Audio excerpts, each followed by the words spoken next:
And now it is 2018 and we are seeing several brands, particularly in retail, try this direct-to-consumer model. Talk to me a little bit about the consumer trends behind those startups. Why are we seeing so many in this space now?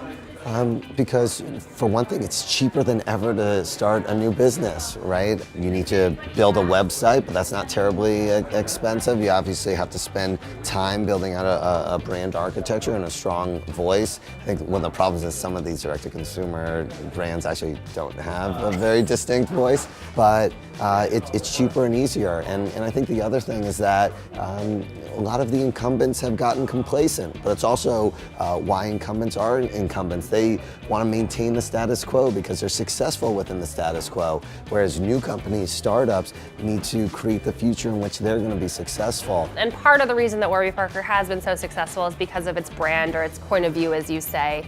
What are some misconceptions about branding in 2018? They think that a brand is really just a logo and, product at a slightly lower price.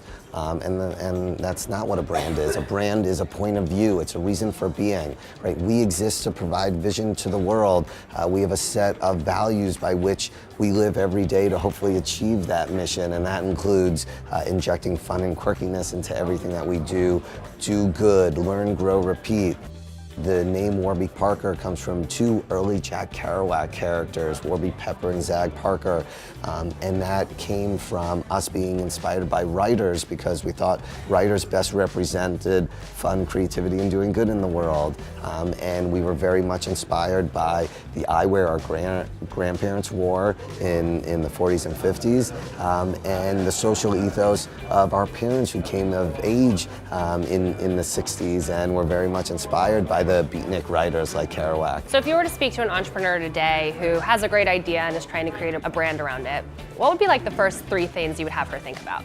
Have her think about storytelling and depth and specificity. What are you trying to accomplish? What's your North Star? What are some attributes or descriptors that you would describe what you are? And spend some time describing what you're not, because often that's easier than describing what you are. And most importantly, get this stuff down on paper, and over time, you'll start to be able to more clearly articulate and define what your brand is.